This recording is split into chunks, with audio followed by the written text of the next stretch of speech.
Salut et bienvenue, je suis Christophe Bongo and this is Game On. Game On is the show that gives you the insight and the comforts of you making certain decisions about football. My conversation with Shane McGregor this time around is all about being a coach. We come from international break, now we're going to the league and cup games. What a coach is thinking, how will he plan his week going forward? In the Premier League, we'll talk about teams getting tighter and tighter on the top. Who will drop down and who will go forwards to challenge Man City? Bundesliga, like you saw yesterday, is heating up. The top of the log is being defined, but people here, they are getting all the certain situation where they can make themselves in a comfortable zone. But don't worry, because those conversations will happen between me and Shane. Later on, Banele will face Shane McGregor, where they will give you proper stat, proper insight for you to make that final decision to become a little bit richer. But this is the time I want to take for our brothers and sisters from Morocco and Libya. Our thoughts and prayers are with you.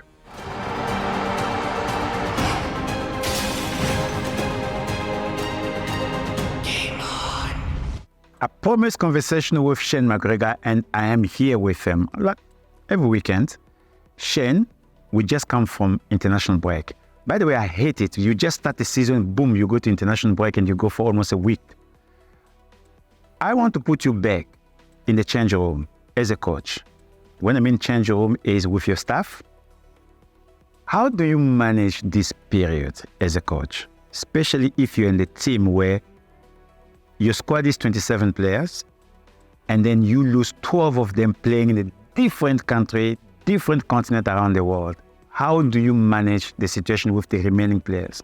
I'm glad you started like that, Chris, because every coach hates it, especially so early in the season with the break.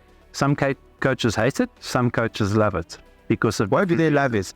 Because of different reasons. Let's take, for instance, let's go with Sundown. Yeah. They started off fairly well. Look, they weren't playing really good, but they were getting the results. Mm-hmm. So now all of a sudden the break comes and interrupts you. They lose the majority of their players to different you're talking about the coaches of top teams? No, of all teams. I'll get to that. Okay. So they now, because they've on a winning streak, you want to keep it going. Now all of a sudden you get a break, boom, now you've got to start all over again. A lot of your players are gone, so you can't really work around anything. You can't do any forward planning for the next game because you don't have the players there. So for them, that's very difficult. But then you take a team like Cape Town Spurs, who have not got a point, who have been struggling. This is the ideal time to have a break because now they can have a look at things. They don't have many players in national teams. Now they can work, and they can work even harder at trying to solve problems and trying to change things around. So there is a plus and a minus for it. It's a different approach to different coaches, depending on how many players do you have in the national team. And that is the situation. Well, Chiefs are very lucky because I didn't have many going to the national team. So the same as you, when you're a coach at SuperSport, we did not have a lot of players in the national team. So for you, it was... We had one or two, but I mean, it was also good. So, you know, that for clubs like that, it does help because you can work on tactics, you can work on different things, and you can work at righting the wrongs, finding where your faults were and working all through that. But other teams, you can't. I never played national team, by the way. I was not that good to play in the national team, so I don't know how it feels like. You come from a national team duty. You have been struggling in the club level. International duty, you get wins, or you did not do well as a national team. How does it affect a player in the club performance? It's always going to affect players, you know. Confidence, Chris, we always talk about confidence. I'm very much a man that talks about confidence. When players get defeated or when they have a bad outing or they go to the national team, they don't play, their confidence drops a bit. So it's up to the coach. And this is where the national team and they don't get selected. And they don't get selected for the games. What do you do then? That's up to the coach then. The coach has got to be and understand this straight away and work a way to actually bring that player back to normal. And when I say bring him back to normal, he's got to get his mind right. He's got to talk to him. And that's why I said to you a couple of weeks ago that coaches today, you can't just be a coach. You've got to be a psychologist. You've got to be a father. You got to be all of that, because that's the only way you're going to succeed. You got to know your player, and you got to know his mindset, and you got to change that as soon as he comes back to you. I remember we were playing against Kaizer Chiefs and we needed 2 points for us to survive the season that year. And Shane McGregor was my coach, and he called me in his office to say, I was number 9. He told me, this game against Kaizer Chiefs, you are not starting. I am starting. So do you think the best way to speak to players is that way? You call the player in your office and you tell him one-on-one? It's the only way, Chris. You know, for players, you go and tell him in front of the rest of the squad, it's going to hurt him and it's going to dent his image, is going to dent everything. You know, his whole confidence is going to be broken for that. That's why I preferred doing it that way. Call the guy and explain to you why you're doing it. A lot of coaches don't do it. I prefer it that way, that you explain to the guy, listen, guys, this is why you're not playing. The reasons for this. And the game, I know what you're talking about. It's because I knew that Chiefs had this mental block with me playing against them. Yeah. And certain things we did before games and things, they had the mental block and it worked for us. By the way, we won that game. Exactly, that's what I'm saying to you, it worked for us. Joe scored for us. Because of certain things. Yeah. So you got to work on that. And I learned that early on from a respected coach, Terry Payne, that you got to play mind games with opposition, and you got to be upright and honest with your players, because I'll prefer it to do that. I like the mind game. PSL. Let's go to mind games. We come from international break. Immediately we have this weekend and we have a midweek before another break for the MTN 8. I'm looking at the fixtures here. The teams that in the MTN 8 semi-final second leg, they have to play tough games. We have 7 teams that they have found themselves in 7 points, 5 teams in 7 points. Yeah. Coach, you have your players back, and you have to think, you are playing against big team. There is no small team here. How are you going to approach this PSL if you go to certain fixtures that we have here? Kaizer Chiefs for Royal AM, tough game for them all the time. You have a Golden Arrows, they're sitting in the 3rd position, and they have to play against Staley. Staley have to play in MTN 8. They're thinking. So suddenly, before we go to that MTN 8 break, you have 6 points to play for.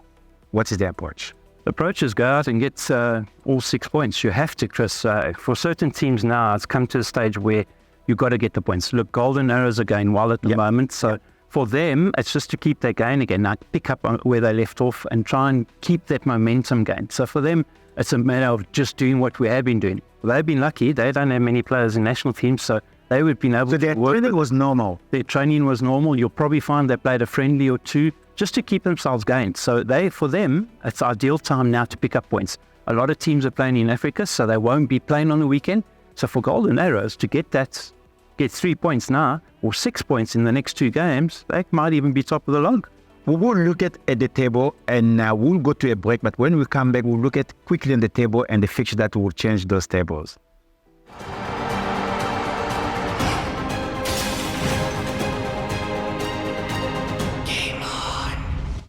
Bet Koza.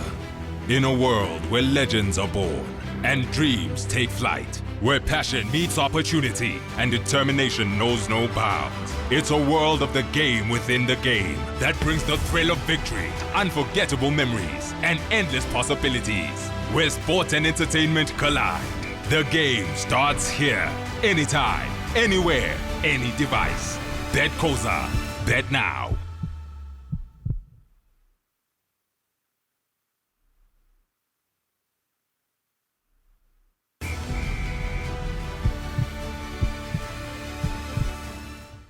Besides Swallows and Orlando Pirates, the log is telling me all the teams in 7 points, they played 5 games.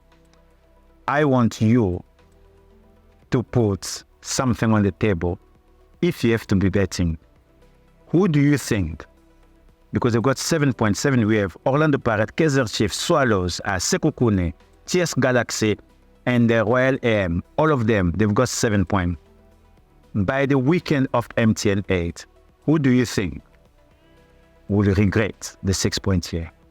We will regret it or will be enjoying it? Will regret. I actually think, looking at that, I would look at TS Galaxy and Sekukune. You know, Sekukune aren't going through a good patch now, and the coach obviously is going to have to change things. So hopefully for him, he has, but I think those 2 teams are going to be struggling a bit. Well, when you look at it, because there is no small games. Big game is coming. Orlando Pirates are going to play against top of the log, Mamelodi Sundowns. Next week. That is just before they play in MTN 8. Huge game, massive game. You know, Chris, at this stage, Not only a politician, where your money is. both teams have got to be looking at victories there. My money, I actually think, and you're going to laugh at me, I actually think Pirates are going to get something out of that game. Okay, cool. We heard from Shane. He's going for Pirate beating Mamelodi Sundowns.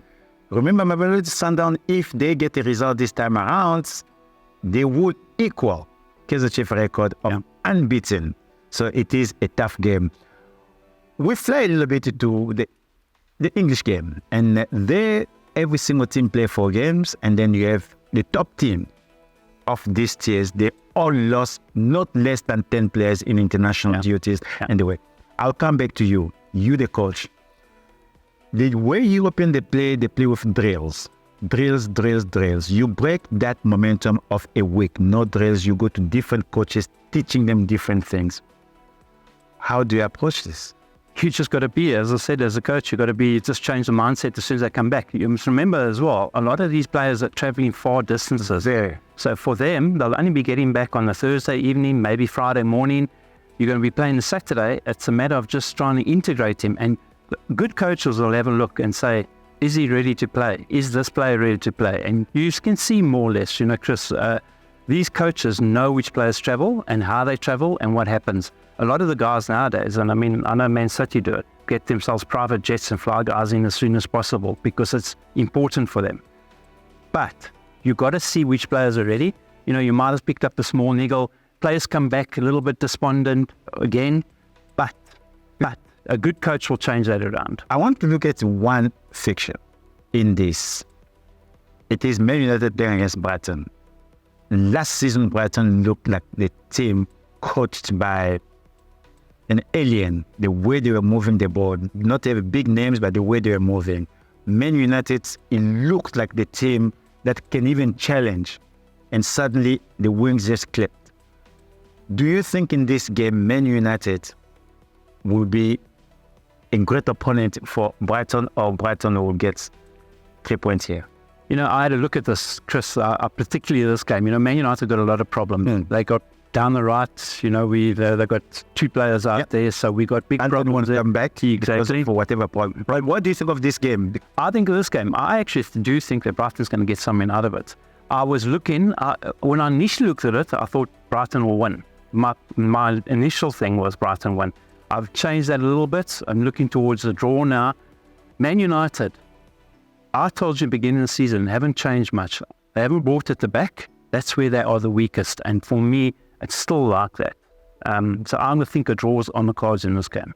I'm looking at here. Another game is Luton City, Luton Town. They're playing, right?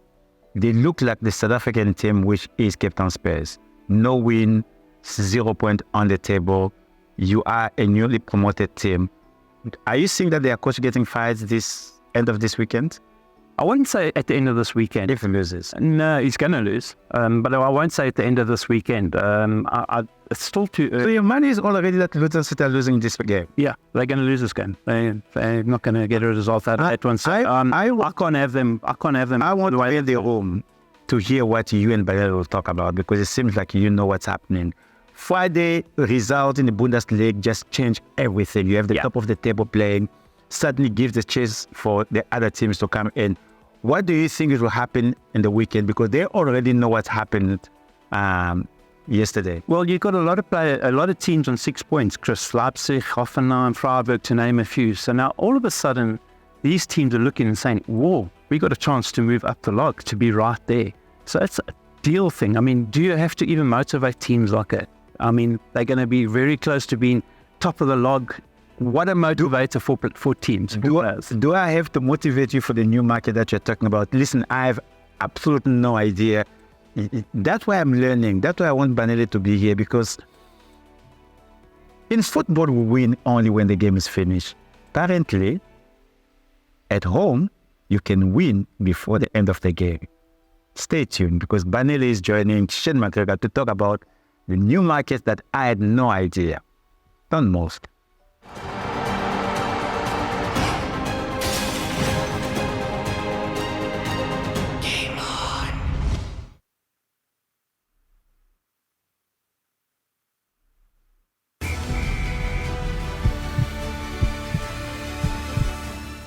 It is game on, but for you at home, it is the moment the game starts.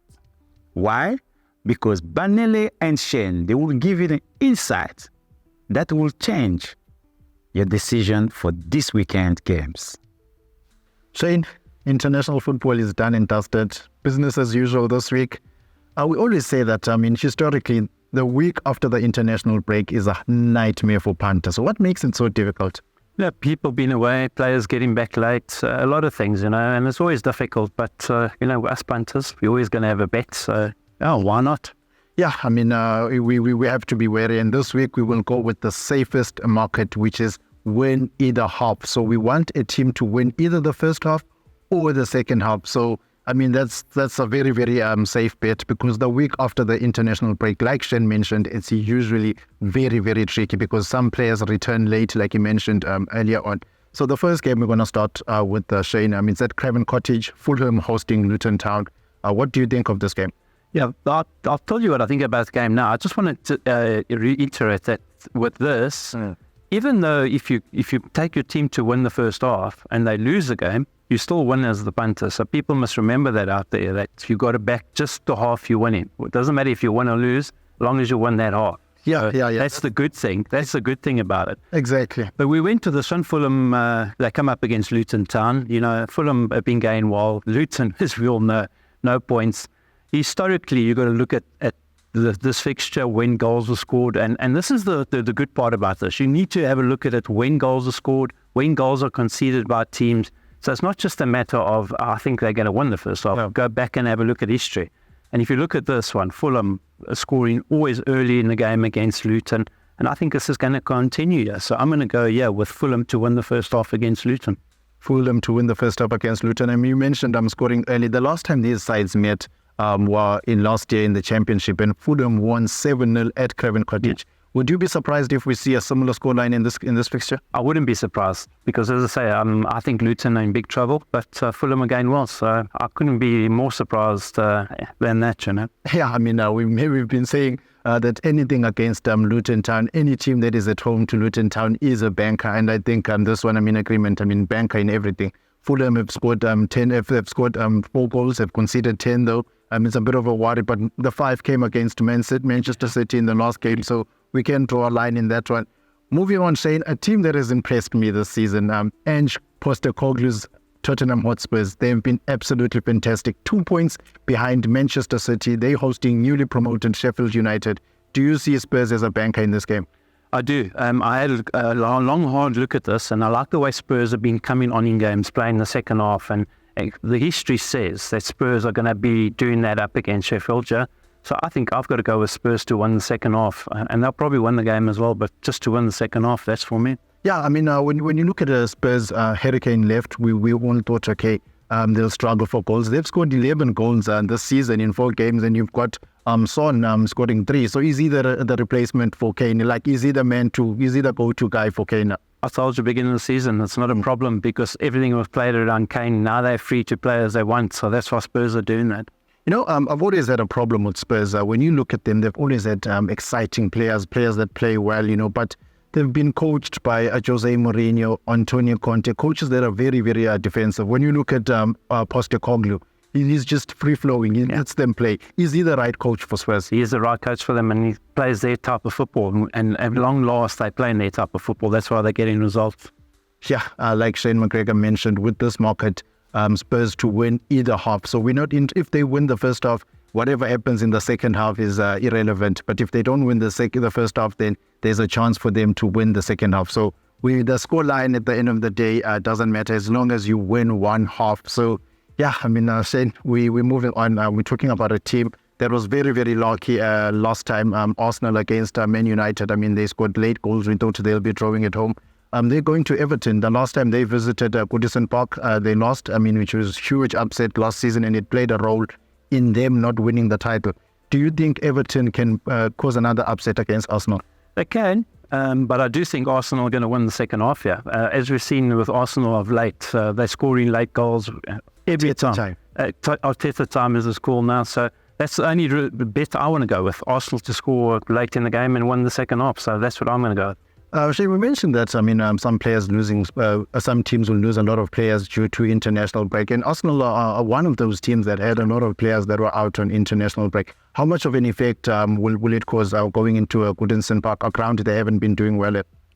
Always causes an effect. But, Arteta's a good manager. He's learned under the best. So I think he'll get it right and he'll be able to get these players right very quick. So I can't see them not winning the second half. Yeah, you look at Everton, you tipped them to go down, or when we did the very first show, they're 18th on the log. Will they survive, or are you still share the same sentiment that they're going down? If they don't turn things around very quick, they going down. Yeah, it's very tough for Everton. Shane, let's move on. It's time to go to the Bundesliga. Again, you've been doing well in the Bundesliga, but the unbeaten record came to an end.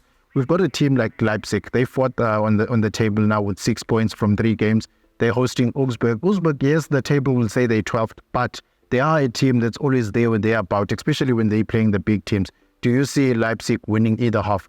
I do. I think the second half is going to be Leipzig, so I'm going to go with Leipzig to win the second half against Augsburg. History says it all. We had a look at it. I went through last season, the season before, and they always score later in the game, and they win the second half 9 times out of 10, so I'm going to go with that. Yeah, I know. When you look at Leipzig, they've scored 10 goals in the 3 games. They're free scoring, so there's a big possibility of them winning either half. Yeah, that's for sure, but we're going to go with the second half on this one again. So looking at the 4 teams, which one is your best bet?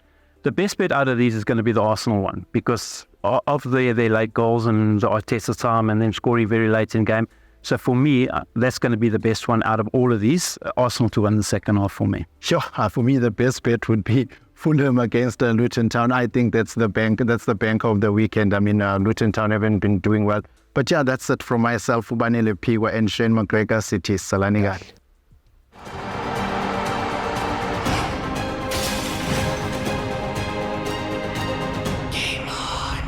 That is it.